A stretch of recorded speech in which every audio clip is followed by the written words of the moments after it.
Messieurs, bonsoir. Bienvenue à 24/60. Hydro-Québec a défrayé les manchettes en raison de plusieurs dossiers, parfois assez controversés dans les dernières semaines, même pendant la campagne électorale. C'est au cœur de l'action. On pense au projet éolien d'Apuiat, la construction d'une ligne aussi à haute tension à Saint-Adolphe d'Howard, dont on avait déjà parlé il y a un an à l'émission. La gestion de la Société d'État a aussi été critiquée dans une histoire de bonnie parallèle. Toute la question de la transparence du leadership d'Hydro-Québec. On a changé de président de conseil d'administration. Alors moi, je propose presque que ce soit une liste d'épicerie au PDG d'Éric Martel. Je laisse les chiffres à mon collègue Gérald. Bonsoir, M. Martel, bienvenue. Bonsoir. C'est vrai, bonsoir, bienvenue. En fait, vous avez presque été contraint au silence dans l'affaire d'Apuiat. On ne pouvait pas vous interviewer. C'est la règle du jeu quand un gouvernement, c'était le gouvernement Couillard à l'époque, n'est pas d'accord avec une orientation, vous êtes contraint d'obéir. Bien, en fait, vous savez, Hydro-Québec, on est dans l'actualité environ 12 fois par jour pour différents sujets. Ouais. Hein, d'ailleurs, le tunnel à 3T, tantôt, alors, là, à oui, Montréal. effectivement. Mais, alors, vous savez, des sujets, il y en a tous les jours. Ouais. Et c'est certain que, comme mandarin de l'État, que ce soit à la Caisse ou moi, on se garde un devoir de réserve pendant la campagne électorale pour ne pas s'immiscer dans les dossiers. Alors, c'est la façon de faire et c'est la façon qu'on privilégie. Et malheureusement, malgré toutes les précautions qu'on a prises, on s'est ramassé dans quelques sujets là, qui ont fait manchette dans la campagne. Je veux commencer par Apuiat parce que c'était un gros dossier. Oui. Il y a une lettre que vous avez envoyée qui a été décriée sur ce plateau par l'ancien ministre Moreau sur les relations avec les Inuits. Vous disiez que ça vous coûterait 1,5 milliard, 2 milliards de dollars sur 25 ans si on allait de l'avant. Le gouvernement y tenait parce qu'il disait que c'est la manière de créer des emplois. Là, on apprend que peut-être qu'Hydro-Québec pourrait prendre le relais et assumer seul le projet avec les Inuits. Au lieu de donner des subventions, où est-ce qu'on en est là-dessus? Je fais un peu de recul, là. Écoutez, c'est un dossier qui est... D'abord, Hydro-Québec, on est en surplus d'énergie, OK? Cette année, on a déversé des très, très grandes quantités d'eau, OK? On parle de 10 TWh environ. C'est ce qu'on va vendre sur le Massachusetts qui peut alimenter 1 million de maisons pour une année. Juste pour vous donner des proportions, parce que je sais que les gens, quand je parle de TWh, c'est difficile de relativiser le tout. Alors, on est dans cette situation-là et on sait qu'on a des surplus pendant encore plusieurs années. C'est pour ça que notre plan stratégique est ce qu'il est. On a dit notre priorité pour enrichir le Québec, c'est de construire des lignes pour justement aller exporter cette énergie-là, puis qu'on s'enrichisse collectivement pour le bien collectif. Alors, c'est clair que nous, quand on est venu nous voir, on a dit, écoutez, on n'a pas besoin d'acheter de nouvelle énergie.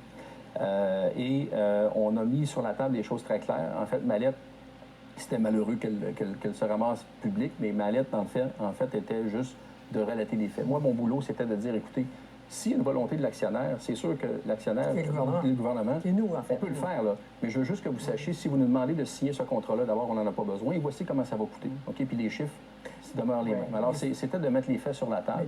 Mais je comprends que vous allez le faire, là, parce qu'on vous a obligé à une entente de principe au mois d'août. Là, on a dit, on va attendre les élections. Donc, il va y avoir un projet à Apuiat. C'est bien important. Présentement, le gouvernement revoit le tout. OK? Parce que, comme je vous ai dit, ce n'était pas une demande d'Hydro-Québec de dire j'ai absolument besoin de ce parc éolien-là. Je viens de vous expliquer qu'on a beaucoup de surplus. On n'en a pas besoin. Alors, s'il y a une volonté de l'actionnaire, c'est lui qui doit l'assumer et qui doit dire je veux faire ce projet-là. Alors, le gouvernement qui est nouveau, qui est en place, qui est en train de revoir le tout. On a eu des discussions ensemble pour expliquer le dossier. Alors, il n'y a pas de décision aujourd'hui de prendre sur la suite des choses, sur le comment ça va se passer. Ce qui a couru, par contre, c'est que vous seriez seul si on allait de l'avant.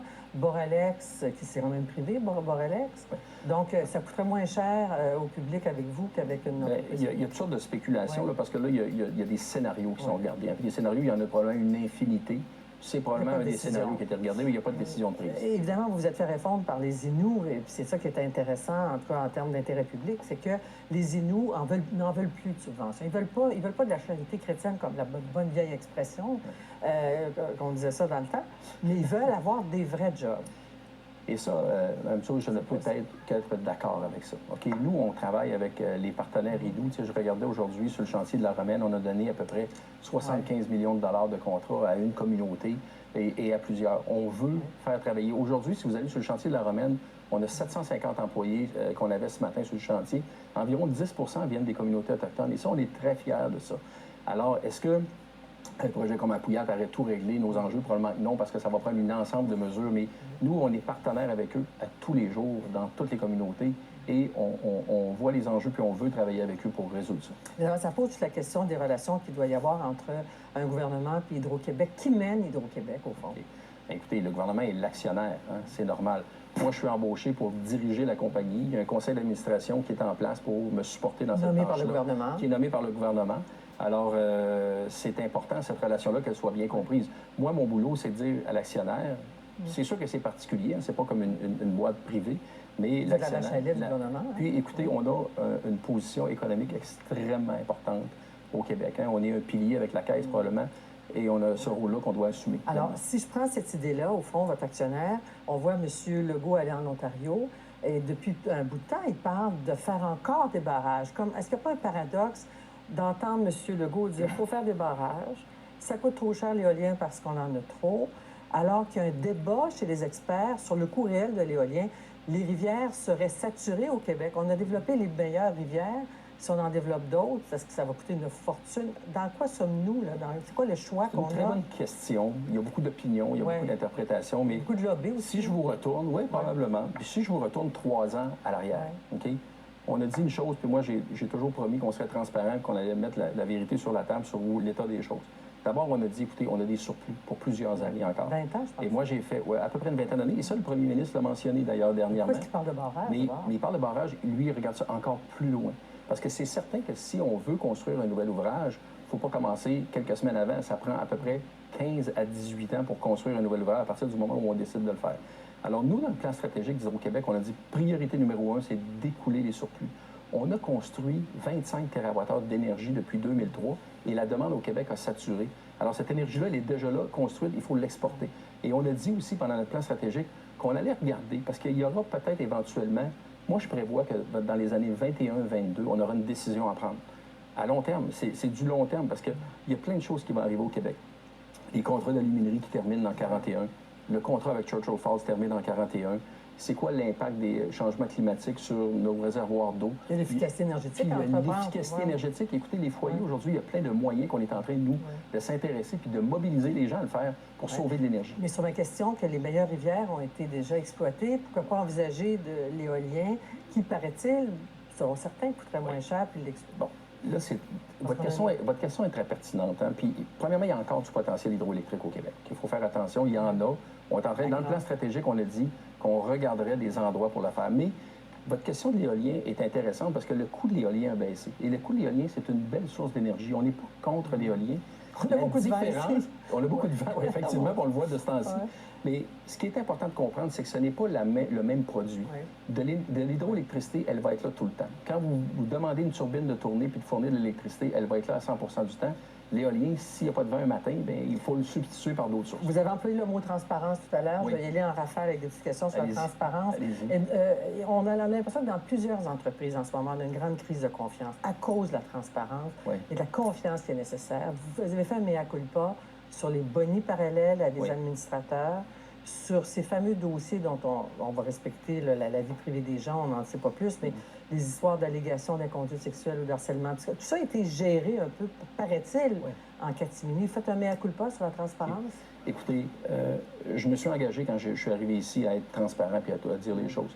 Sur le dossier de la rémunération, là, il n'y a pas eu de cachette. OK? Puis je sais que c'était mentionné, mais on a un vérificateur qui travaille avec moi, qui est dans mon équipe et qui travaille avec le conseil d'administration, qui c'est son boulot de trouver des enjeux. Nous, on s'assure d'avoir une gouvernance qui est parfaite. Hein? Chez Hydro-Québec, il faut qu'on soit plus blanc que blanc. Et le vérificateur nous est arrivé avec un enjeu. Il nous a dit, écoutez, il y a des gens. Premièrement, ce n'est pas des cadres. OK? On parlait que c'était juste des cadres. Il y a peut-être 13 personnes sur 75 qui sont affectées, qui sont des cadres. Et les autres, ce sont des employés sur lesquels on a donné une rémunération différente, OK, pour les garder chez Hydro-Québec parce qu'ils sont extrêmement clés dans notre opération. C'est contraire aux politiques, semble-t-il. C'est ça. Les politiques, c'est en embarras. Exactement. Et en 2008, quand cette politique-là a sorti, de bonne foi, les gens Hydro-Québec ont fait une interprétation de la politique. Et le vérificateur, il arrive 10 ans plus tard, il dit « je ne suis pas certain ». Et quand on s'est repenché dessus, on a dit « écoutez, le vérificateur a raison, on a fait un mea culpa et on va adresser, on est en train d'adresser cette situation-là ». Mais il n'y a pas personne qui a essayé de cacher ça en dessous de la couverture. On s'en est aperçu maintenant et on l'adresse immédiatement. Parce que vous devez fonctionner selon des politiques gouvernementales et non pas des politiques d'entreprise privée. Là. On a un peu des deux. Puis c'est là qu'est l'enjeu, c'est qu'on avait une politique qui était en place chez Hydro-Québec depuis 1997. Il y a une nouvelle loi qui est arrivée en 2008 qui touchait une partie de la politique. Et là, on a fait une erreur d'interprétation, mais c'est une erreur de bonne foi qu'on est en train de corriger. Et il n'y a pas rien de secret dans ça. On a fait une erreur, on va l'arranger, puis on va s'assurer. Et sur la gestion de cas, supposément d'harcèlement psychologique ou d'inconduite sexuelle dans la foulée du mouvement MeToo, Qu'est-ce que vous pouvez nous donner comme garantie que c'est géré de manière correcte? Ouais. Encore une fois, là, Mme Sow, je disais tantôt, Hydro-Québec doit être plus blanc que blanc. Et on va s'assurer qu'il n'y a aucune tolérance pour nous, que ce soit des cas d'harcèlement ou des cas d'agression. Alors, je veux juste réconforter la population du Québec là-dessus. S'il y en a, c'est tolérance zéro. Ils vont être adressés. Ça veut dire quoi, ça? Des gens congédiés, Ça va être des gens congédiés, des gens mis à pied. On ne tolérera pas ça. Il faut faire attention parce que, vous le disiez tantôt vous-même, il y a des gens qui ont eu des plaintes. À un moment donné, il faut faire une enquête jusqu'au bout puis s'assurer qu'il y a vraiment quelque chose. Alors, nous, on a un boulot à faire. C'est important, je ne peux pas mettre une personne sur la place publique. Il y a des plaintes abusives, il y a des plaintes fondées, il y a des deux. Puis, dans le cas qu'on parle, là, il n'y en a même pas de plainte, premièrement. Puis la deuxième chose, c'est que c'est quelque chose entre deux adultes consentants. Et ce geste-là, on l'a déjà puni. Okay? Alors, je vais finir sur quelque chose, parce que vous êtes venu il y a un an. Il faut que je vous montre un correcteur d'entrevue que vous me donniez en septembre 2017. Saint-Adolphe d'Howard. On regarde. Allez-y, je regarde. Ce que je dirais d'entrée de jeu, c'est que, bon, pour Hydro-Québec, c'est extrêmement important, les paysages. On ne tourne pas la tête puis ne pas considérer ça. Quand vous regardez, il y a trois petites têtes de pylônes qui apparaissent et on essaie de les camoufler le plus possible. On est très sensible à ça. On va tout faire pour continuer de minimiser cet impact visuel-là. Alors maintenant, M. Martel, je vais vous montrer des photos du chantier. Ouais. Les blancs, le devoir qui a révélé les blancs, c'est de l'eau qui tombe dans les lacs, c'est de l'eau, enfin, c'est des versements, des plaintes du ministère de l'Environnement. Vous n'avez pas un dossier reluisant là-dessus. Quand on regarde les images de Saint-Adolphe d'Howard, on se dit qu'on est découragé. Puis vos porte-paroles, je pense, ont dit, M. Martel, que ça avait coûté tellement cher pour respecter l'environnement.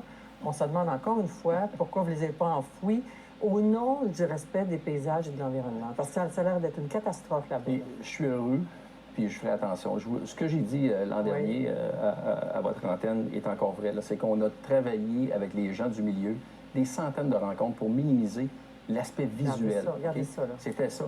Ça, c'est évidemment, c'est une emprise. C'est une emprise. On doit passer la ligne. C'est une emprise qu'on doit faire. On doit couper le bois. La ligne doit passer quelque part pour ne pas éviter des feux puis éviter qu'on ait des pannes. Peut-être. Bon, bien là, je vous arrête là-dessus parce qu'il y a une perception qu'un enfouissement pour l'environnement, c'est mieux.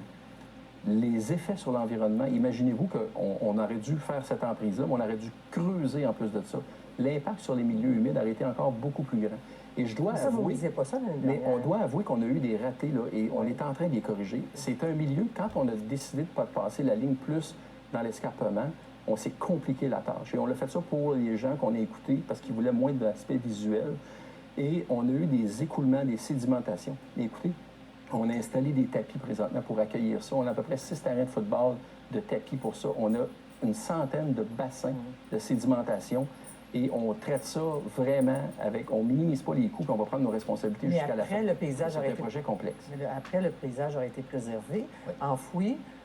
Mais regardez, je vous ramène à l'enfouissement. Les gens pensent qu'on ne voit plus rien, on ne voit pas rien, mais il y a une emprise, ça prend des accès.